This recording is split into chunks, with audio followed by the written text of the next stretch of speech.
The chamber stretched for miles, a massive dome of crystal and steel that housed representatives from 43 different species. Ambassador Victoria Chen stood at the central podium, her hands resting on the smooth surface as she looked out at the assembled council members. Some had eyes, some had sensory organs she could not name, but all of them were watching her. The territorial dispute between the Kreth Empire and the Hive worlds can be resolved, Victoria said, her voice calm and steady. The translation devices built into the chamber carried her words into hundreds of languages and communication methods. The Kreth need the mining rights. The Hive worlds need the radiation shields. Both can have what they need. War Premier Krathzar shifted in his seat. His species stood 8 feet tall, covered in dark armor-like skin. His people had conquered 17 worlds before joining the Galactic Council. The humans speak simply, he said, his voice like grinding stones. But this dispute has lasted 30 years. Victoria nodded. She had expected this, because both sides asked for everything. I propose a split. The Kreth get mining rights on the outer planets. The Hive worlds keep the inner planets and build their shields. The Kreth pay a licensing fee for passing through Hive space. The Hive worlds provide radiation data to help Kreth mining operations. The chamber fell silent. Victoria waited. She had learned that patience was crucial in galactic politics. Different species thought at different speeds. Consensus Prime spoke next. The Gen Collective had no single body. Instead, thousands of small creatures moved together, forming a shape that roughly resembled a person. Their voice came from all of them at once, creating an eerie chorus. The human sees the pattern. The human sees what we do not. The human sees that both sides gain more together than apart.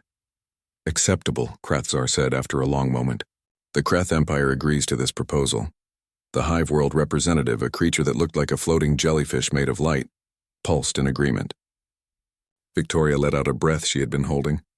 Another crisis resolved, another war prevented. But then High Counselor Zerath stood.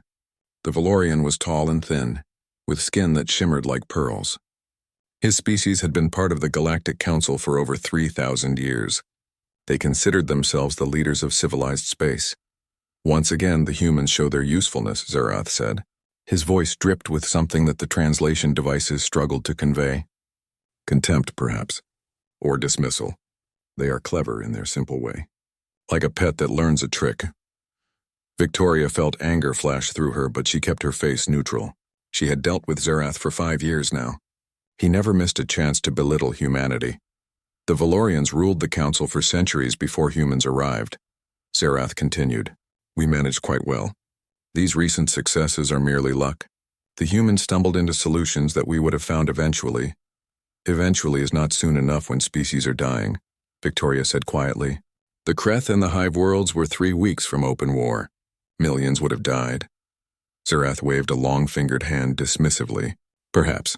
Or perhaps they would have found wisdom on their own. Humans have been part of this council for only 150 years, a blink of an eye. They forget that they are guests in a galaxy that existed long before them. Victoria wanted to argue, but she knew it would be pointless. The elder species, particularly the Valorians and the Gen, had made their position clear over the years. Humans were useful, but they were not equals. They were newcomers who should be grateful for being allowed into galactic society at all. She gathered her papers and stepped down from the podium. As she walked back to the human delegation section, she passed by the Kreth War Premier. Your people have a saying, Krathzar said quietly, about biting the hand that feeds you. The Valorians should remember it. Victoria glanced at him. The Kreth had a reputation for being brutal warriors, but they were also pragmatic. They respected strength and competence. We're not looking for gratitude, she said. Just fair treatment. Fair treatment requires seeing clearly, Krathzar said. The Valorians are blind by choice. Later, in her private quarters on the human embassy station, Victoria reviewed the situation reports. They made for depressing reading. Over the past decade, humanity had become essential to the functioning of the Galactic Council. They mediated disputes that other species could not resolve. They created hybrid technologies that bridged the gaps between incompatible alien systems. They provided medical research that combined techniques from multiple species. But the benefits only flowed one way. Humans gave their time, their expertise, their resources. In return, they received access to galactic trade routes and the promise of protection. Except the trade routes came with heavy fees and the protection was theoretical at best. Her assistant, James Park, entered the room. He looked tired. "Another day, another miracle expected," he said, dropping into a chair. "Zerath was particularly charming today," Victoria said dryly. "I saw. The Valorian delegation sent over a new proposal. They want us to share our quantum communication research. Free of charge, of course. For the good of the galaxy." Victoria rubbed her temples. The quantum communication technology had taken human scientists 30 years to develop. It allowed instant communication across vast distances, something that had eluded every other species. "Let me guess. They're not offering anything in return. They're offering the opportunity to contribute to galactic advancement," James said. "Their words, not mine." "Of course." Victoria pulled up her personal communication console. She began typing a message to Earth's government. The politicians back home needed to understand what was happening here. The situation was becoming untenable. Humans had entered galactic politics with hope and enthusiasm. They had wanted to learn, to grow, to be part of something larger than themselves, and they had succeeded beyond anyone's expectations. Human diplomats had ended wars. Human scientists had created breakthroughs. Human traders had connected economies. But instead of respect, they received condescension. Instead of partnership, they received demands. The elder species took everything humans offered and gave nothing meaningful in return. They treated Earth like a resource to be exploited, not a civilization to be respected. Victoria finished her message and sent it. Then she stood and walked to the window. Outside, the stars shone in the darkness of space. Somewhere out there was Earth, 20,000 light-years away. Home. She thought about what Krathzar had said, about biting the hand that feeds you. The Valorians and the other elder species did not seem to understand a basic truth. Humans were not pets. They were not children. They were not servants, and there was a limit to every patience. Victoria did not know it yet, but events were already in motion. Back on Earth, the government was having discussions about humanity's role in galactic politics. Other voices were being raised, questioning whether the benefits of council membership were worth the costs. The galaxy had grown comfortable with human help. They had stopped imagining what would happen if that help disappeared. They had forgotten that cooperation required mutual respect. They were about to learn that lesson the hard way. The emergency summit had been called with unusual speed. The Void Plague, as it was now called, had consumed 7 star systems in the past year. Entire worlds simply vanished, replaced by expanding bubbles of nothing. No energy, no matter, no light. Just empty space where reality itself seemed to have been erased. Victoria stood before the council once more, but this time her presentation was grim. Behind her, holographic displays showed the progression of the phenomenon. Red zones marked where systems had disappeared. Yellow zones showed where spacetime was becoming unstable. "The Void Plague is accelerating," she said. "Our scientists, working with researchers from the Gen Collective and the Mytharian Union, have developed a theory.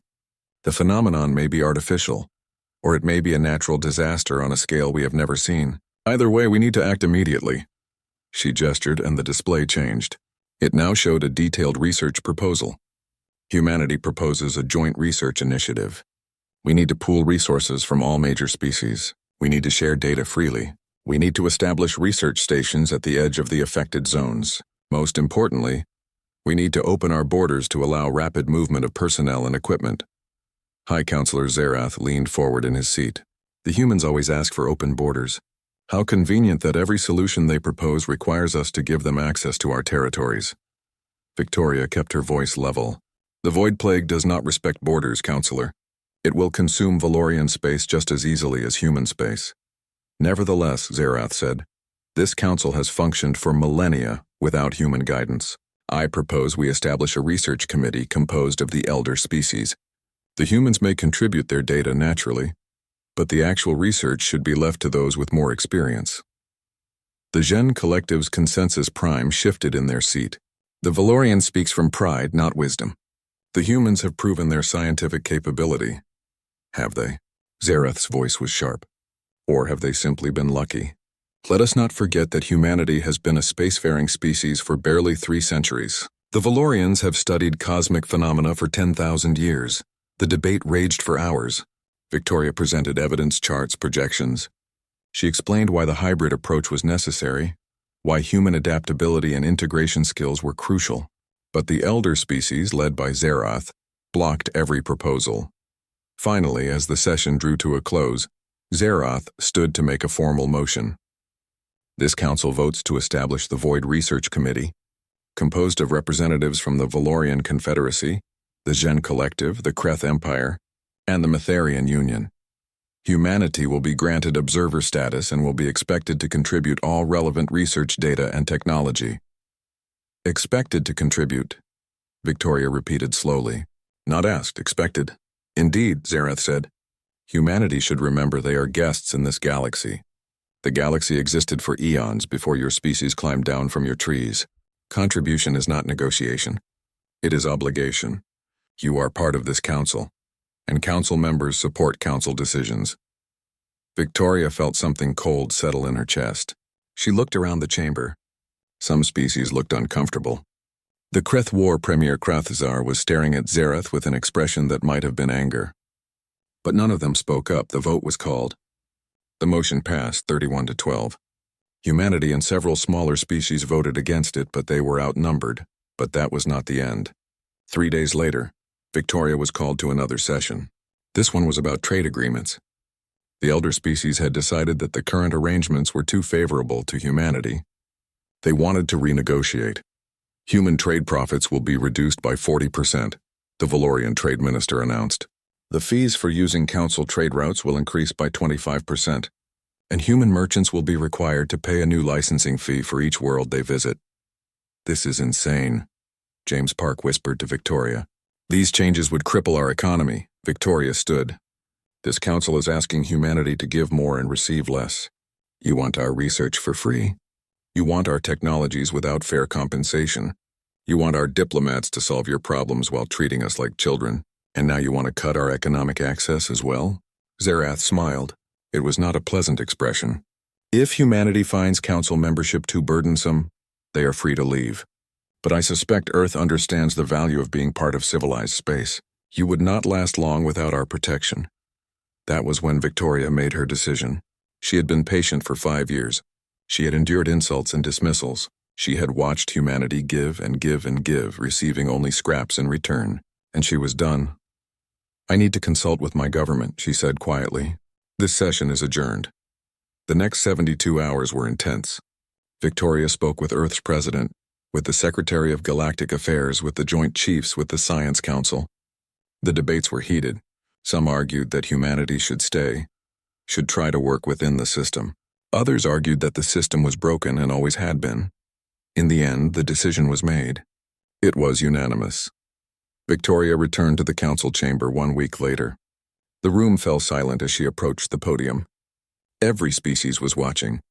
They expected her to announce humanity's compliance. They expected her to bow to the council's demands. They were wrong. I come before this council with a message from Earth, Victoria began. Her voice was clear and strong. The government of humanity has carefully considered the recent proposals and decisions made by this body. We have reviewed our relationship with the Galactic Council over the past 150 years. And we have reached a conclusion. She paused, looking around the chamber. She saw Zerath's confident smile. She saw Krathzar's intense focus. She saw the curious stares of dozens of different species.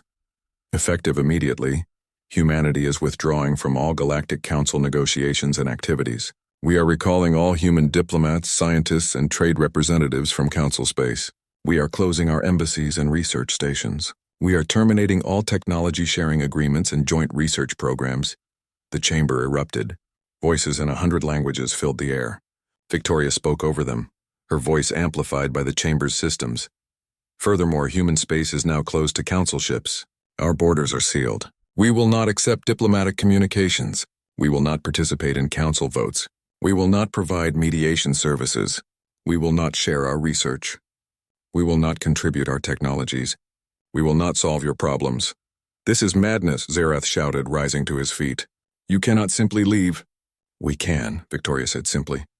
And we are. Humanity is pursuing independent development.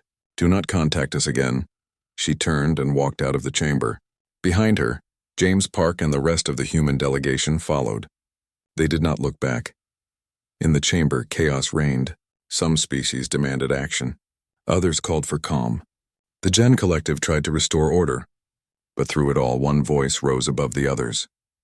War Premier Krathzar stood, his massive form commanding attention. "You fools," he said, his voice cutting through the noise. "You have pushed too far, and now you will learn what you have lost." "The humans will return when they learn their place," Zerath said confidently. "They need us more than we need them." Krathzar looked at him with something like pity. "The humans do not bluff," he said. "I have fought beside them and against them. I know their nature. When they make a decision, they commit fully. You have made an enemy of the only species that was truly trying to help this council succeed." "Ridiculous," Zerath said. "We will manage perfectly well without them." But as the weeks passed and as human ships withdrew from every corner of council space, some began to wonder if Krathzar had been right. 6 months had passed since humanity closed its borders. The Galactic Council chamber no longer felt as grand as it once had. The human section sat empty, a stark reminder of what had been lost. High Counselor Zerath stood before the assembled species, his posture perfect, his voice confident. But there were cracks in that confidence now. Small ones barely visible but growing. "The Council faces several disputes that require attention," he said. "The Kreth Empire and the Valorian Confederacy have a disagreement over the Terminus border region. We simply need to review the existing treaties and clarify the language." War Premier Krathzar's laugh was harsh. "The existing treaties were written by humans. They contained provisions that satisfied both our species. Without those provisions, we have nothing but the old claims, and those claims led to war before. Then we shall draft new treaties," Zerath said smoothly. "The Valorian Diplomatic Corps is more than capable." 3 weeks later, the new treaty was presented. It satisfied no one. The Kreth found it heavily biased toward Valorian interests. The Valorians found it too generous to the Kreth. Both sides rejected it. Tensions began to build along the border. But that was only the first problem. The Metharian Union brought a trade dispute before the Council. For decades, they had used human trade stations as neutral ground for commerce with the Gen Collective. The two species could not interact directly due to incompatible biologies. Metharians breathed chlorine gas. The Gen needed a water-based environment. Human stations had provided special zones where both could operate. Now those stations were closed. The Metharians and the Gen tried to establish direct trade, but every attempt failed. Equipment broke down. Translation errors led to misunderstandings. Without the human intermediaries, the two species simply could not work together. Trade between them dropped by 70% in the first month. By the 6th month, it had stopped entirely. Then the technology failures began. The Council's communication network had been upgraded 5 years ago using human bridge technology. Humans had a unique talent for making incompatible systems work together. They could take Valorian quantum communicators, Kreth data compression, Gen organic processors, and Metharian power systems and somehow make them all function as a single network. But that network needed maintenance. It needed updates. It needed constant adjustments to keep all the different technologies working in harmony. The humans were gone, and no other species understood how they had made it all work. The network began to fail. First, it was small glitches. Messages arrived garbled. Connections dropped randomly. Then entire sections went dark. The Valorians tried to fix it using their own technology. They made it worse. The Gen tried next. They accidentally crashed 3 major hub stations. Within 4 months, the Council's communication network was operating at 30% capacity. But the worst news came from the Gen colony worlds. The plague started on Gen Tertius, a colony of 50 million. It began as a simple illness, the kind that normally would have been treated easily. But this plague was different.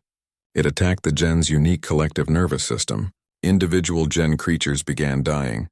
And when enough died, entire consciousness clusters collapsed. The Gen medical experts tried every treatment they knew. Nothing worked. They called for help from other species. The Valorians sent doctors, but Valorian medicine was designed for individual organisms, not hive minds. The Kreth offered military support but had no medical expertise to share. Consensus Prime addressed the Council, and for the first time, the ancient collective's voice sounded desperate. "We need the hybrid treatment protocols, the ones the humans developed." They combined Gen neural medicine with Valorian cellular treatments and Metharian chemical therapies. Only those protocols can save our people. Then we shall replicate them, Zerath said. The humans left their research data behind, but they could not. The hybrid protocols were incredibly complex. They required understanding multiple medical systems and how they interacted. They required constant adjustments based on patient response. They required a way of thinking that could hold multiple contradictory approaches in mind simultaneously. They required human doctors. The plague spread to 2 more Gen colonies. The death toll climbed into the millions. The Gen Collective began to withdraw from council activities, focusing all their energy on trying to save their own people. The Galactic Council was fracturing. Without human mediation, old disputes were flaring up. Without human trade intermediaries, economies were suffering. Without human technology, systems were failing. Without human medicine, people were dying. And still, Zerath insisted everything was fine. These are temporary difficulties, he told the council. We are adjusting to new circumstances. We will adapt, as we always have. The galaxy existed for millions of years before humanity. It will continue without them. But others were not so sure. A group of council members, led by Krathzar, began meeting privately. They discussed sending a delegation to human space. They debated how to convince humanity to return. We need to apologize, said the representative from the Brinthar Collective, a small species that had always supported human initiatives. We treated them poorly. We took their help for granted. We insulted them and exploited them. If we want them back, we must admit we were wrong. The Valorians will never agree to that, another representative said. Zerath would rather see the council collapse than admit humans were important. Krathzar was silent for a long moment. Then perhaps we do not ask Zerath for permission. Perhaps we go on our own. The idea was dangerous. To approach humanity without council approval could be seen as treason, but the alternative was watching the galaxy slide into chaos. They made their decision. Krathzar would lead a small delegation to the edge of human space. They would request a meeting. They would try to explain that not everyone on the council had supported the treatment humanity received. They departed quietly, telling no one but their closest advisors. The journey took 3 weeks. When they finally reached the human border, they sent a message on every frequency they could find. This is War Premier Krathzar of the Kreth Empire. I request an audience with human authorities. I come in peace and without council authorization. I wish to speak about the possibility of renewed relations. They waited. 1 day, 2 days, 3 days. On the 4th day, they received a response. Not a transmission, but a ship. A human ship, sleek and strange, using designs they did not recognize. It approached their vessel and sent a simple message. You may enter human space. You will be escorted to Outpost Meridian. Any deviation from the prescribed course will be considered an act of war. Acknowledge, Krathzar acknowledged. The human ship led them through a section of space that had been empty 6 months ago. Now there were stations, defense platforms, and ships moving with purpose. Humanity had been busy. They docked at Outpost Meridian, a massive station that rivaled anything the Council had built. As Krathzar and his delegation exited their ship, they were met by human security forces. The guards were polite but firm. This way, please. They were led through corridors filled with activity. Humans moved with confidence and purpose. The technology around them was impressive. More than impressive. Advanced. Finally, they reached a conference room, and there, waiting for them, was Ambassador Victoria Chen. Except she was not an ambassador anymore. First Director Chen, Krathzar said, reading the title from the nameplate on the table. You have risen far in a short time. Victoria's smile was cold. When you leave a broken system, you can build a better one quickly. Welcome to Human Space, War Premier. I'm curious why you are here. My last instructions from the Council were quite clear. We were guests who should remember our place. We were to contribute without negotiating. We were lucky, simple-minded, and temporary. Krathzar winced. Those were Zerath's words, not mine. Many of us disagreed with how you were treated, but none of you spoke up when it mattered. The words hung in the air.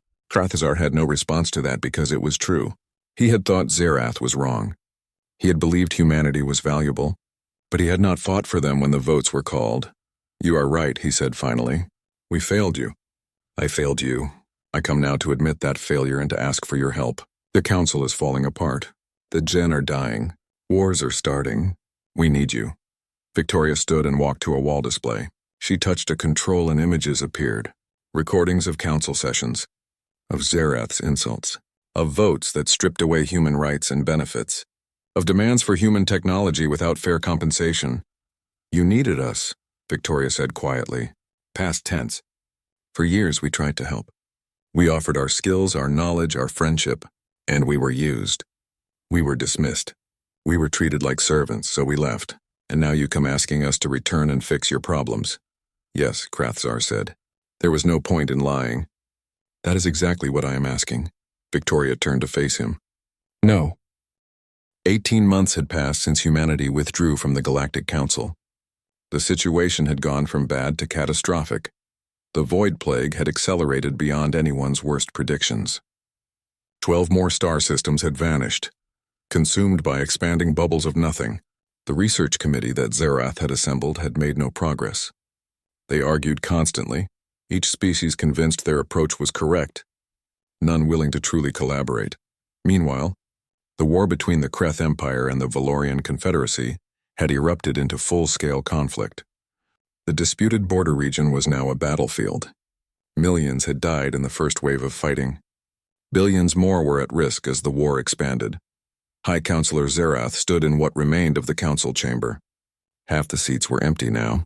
Some species had simply stopped attending. Others had withdrawn from the council entirely, declaring independence. The Grand Alliance that had lasted for thousands of years was crumbling. "We need to establish a ceasefire," Zerath said, his voice lacking its usual confidence. "The Kreth must agree to halt their advance." War Premier Krathzar, attending via hologram from his command ship, laughed bitterly. "The Kreth will halt when the Valorians admit they violated the treaty." "The treaty," the humans wrote. "The treaty your people convinced this council to ignore." "The past is irrelevant," Zerath said. "We must focus on the present." "The past is all that matters," Krathzar replied. "We are living with the consequences of our past choices, and those consequences are destroying us." He was right. The galactic economy had contracted by 60%. Trade routes that had been stable for centuries were now dangerous and unreliable. Species that had cooperated for generations were now enemies, and the Void Plague continued to spread, threatening to consume everything. The Gen Collective had lost 4 colony worlds. Their population had dropped by 2 billion. Consensus Prime no longer attended council sessions.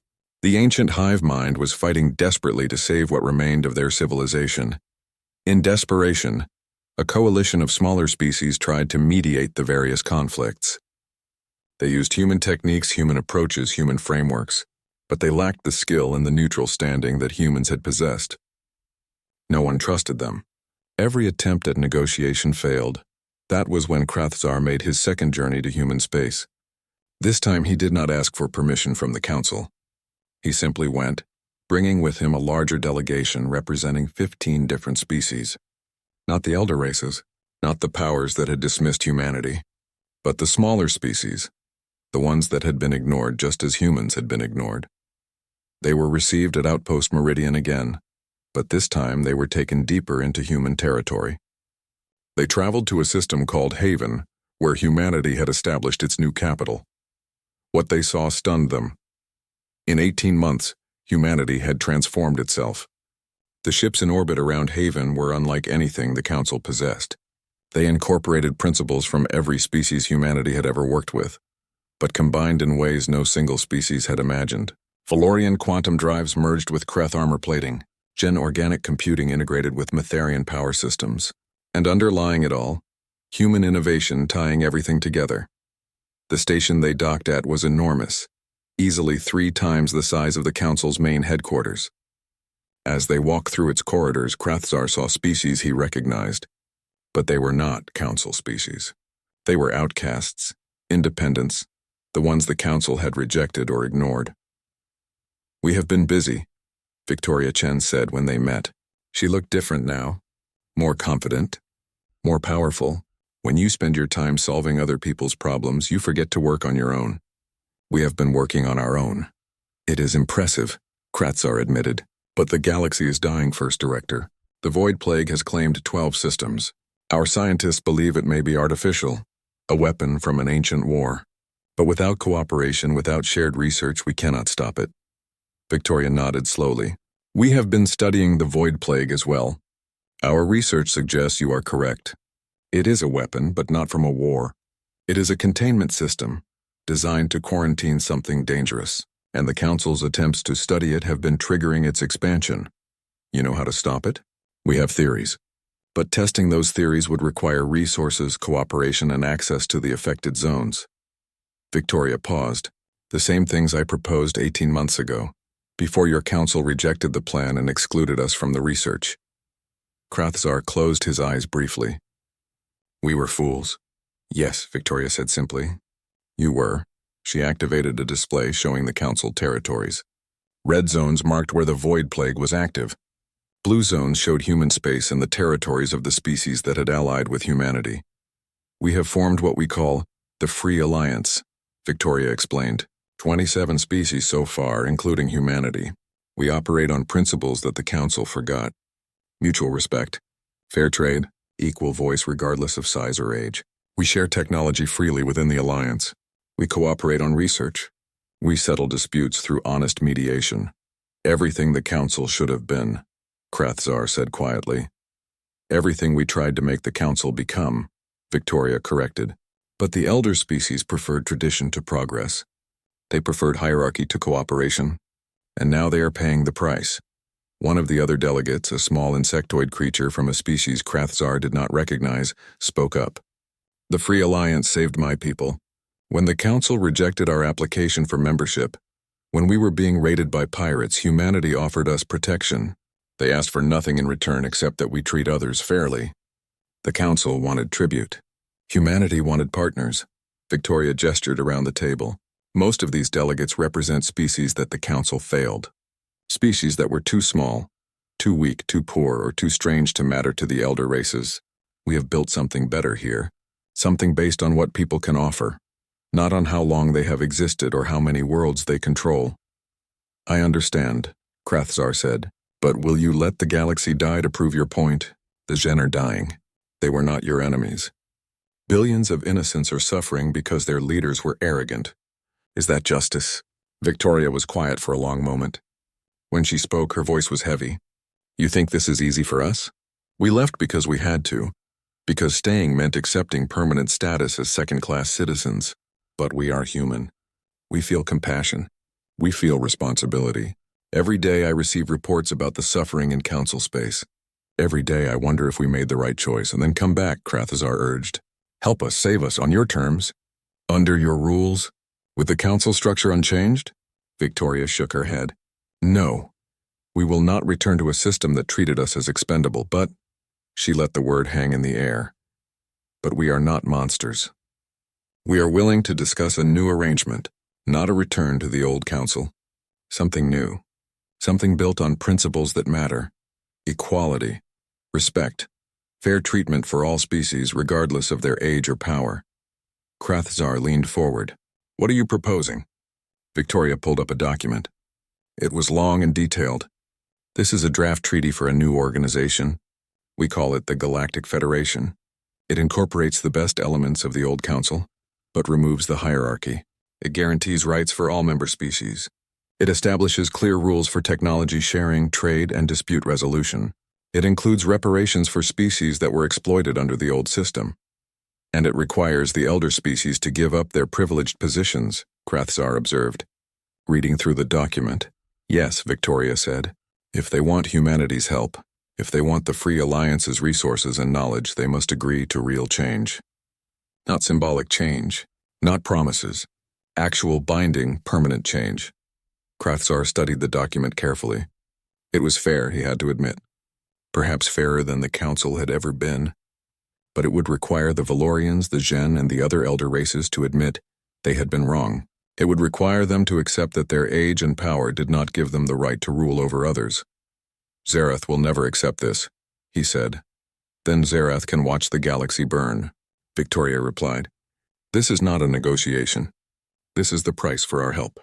Take it or leave it. And if we take it, will you help stop the Void Plague? Will you help end the wars? Will you help save the Gen? Yes, Victoria said. But understand this, War Premier. We are not coming to save you. We are not coming as rescuers or saviors.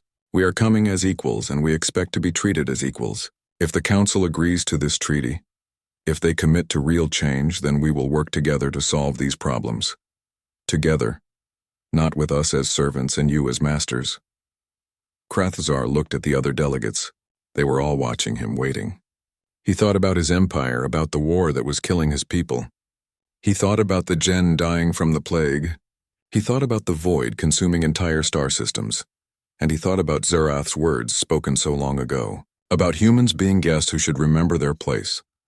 "I will take this treaty back to the Council," he said. "I will argue for it with everything I have, but I cannot promise they will accept it." 2.5 years after humanity withdrew from the Galactic Council, the chamber that had once held representatives from 43 species now held fewer than 20. The rest had either withdrawn, been consumed by the Void Plague, or collapsed into internal chaos.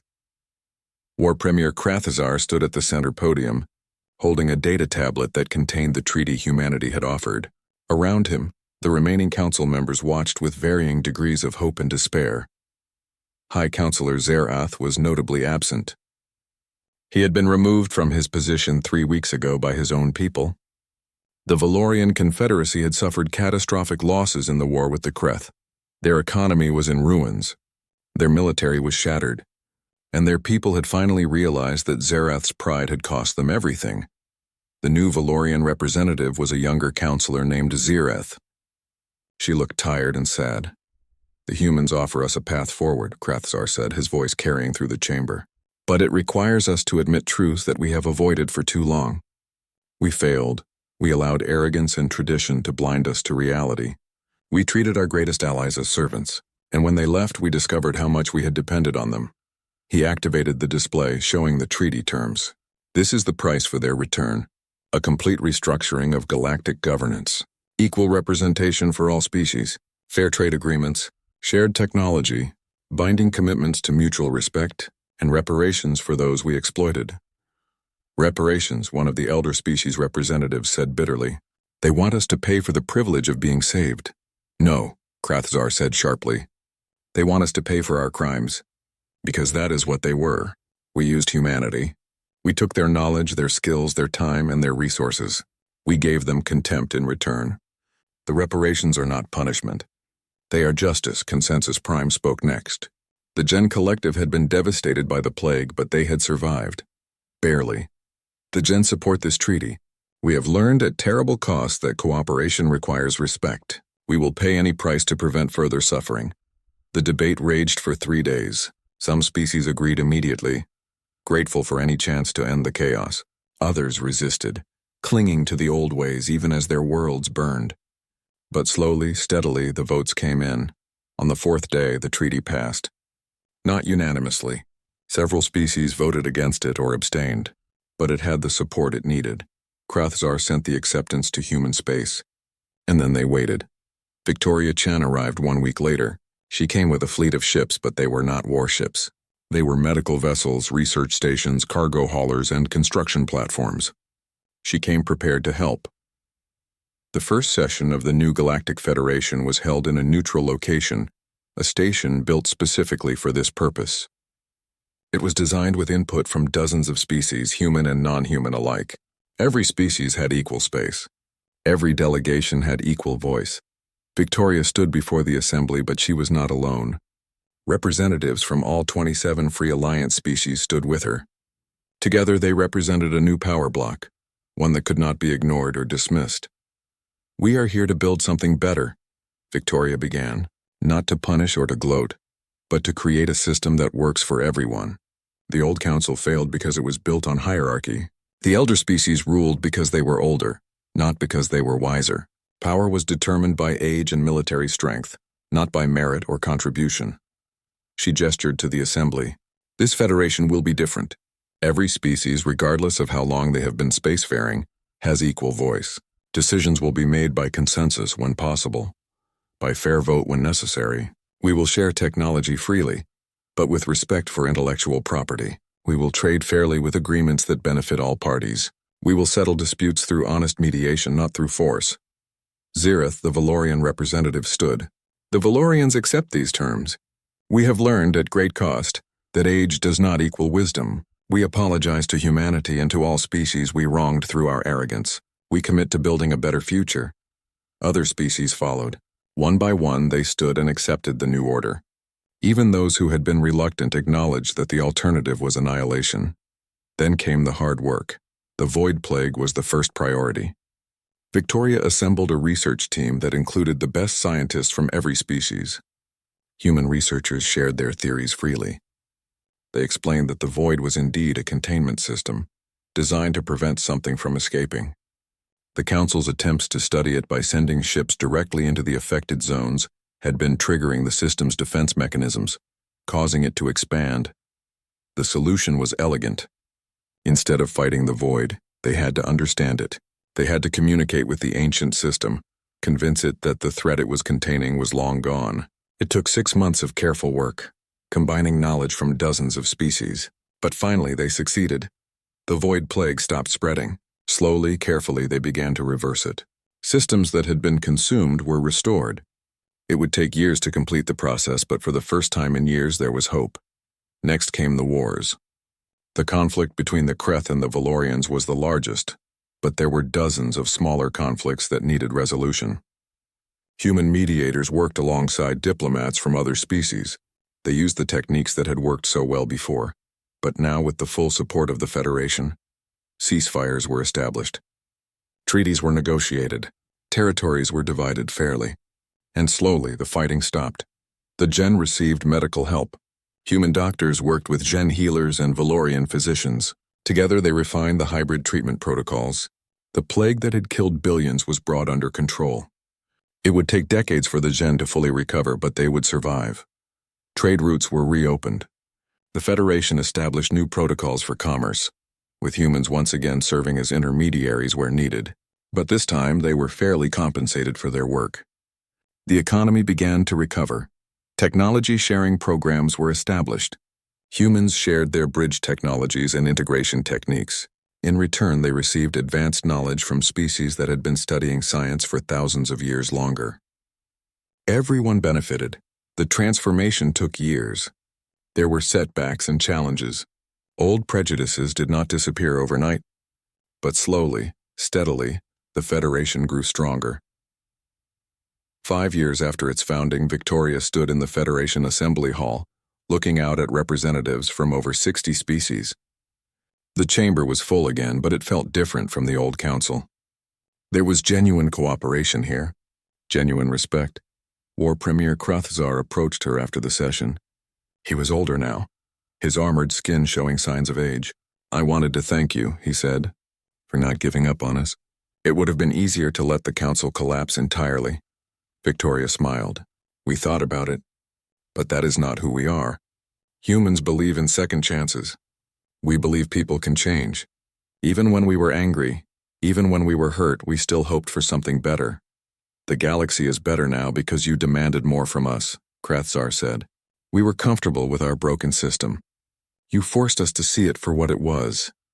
They stood together in silence for a moment, watching the assembly floor.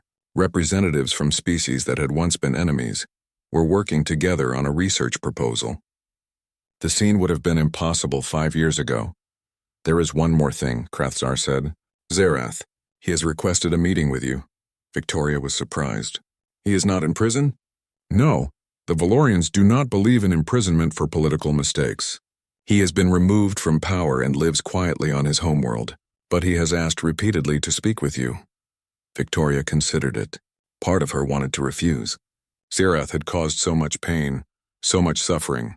But another part of her remembered why she had become a diplomat in the first place. To build bridges, to find understanding even in difficult circumstances. "All right," she said. "I will meet with him." 2 weeks later, Victoria traveled to the Valorian homeworld. Zerath lived in a modest dwelling, far from the grand estates of the ruling class. When she arrived, he was tending a garden. He looked smaller than she remembered. Diminished. "First Director Chen," he said, his voice quiet. "Thank you for coming. I was not certain you would." "I almost did not," Victoria admitted. "You hurt my people. Your words, your actions, they caused great suffering." "I know." Zerath gestured to a bench and they sat. "I have had much time to think about my choices. About my mistakes. I told myself that I was protecting Valorian interests, that I was maintaining proper order. But the truth is simpler and more shameful. I was afraid. Afraid of what? Of irrelevance, Xerath said. The Valorians ruled the council for 3,000 years. We were the greatest power, the wisest voices. And then humanity arrived. Young, energetic, innovative. You solved problems we could not solve. You saw solutions we could not see. And I realized that age and tradition were not enough anymore. I was afraid that my people, that I personally, would become obsolete. He looked at her with eyes that held genuine pain. So I fought you. I dismissed you. I convinced myself you were dangerous, that you needed to be controlled.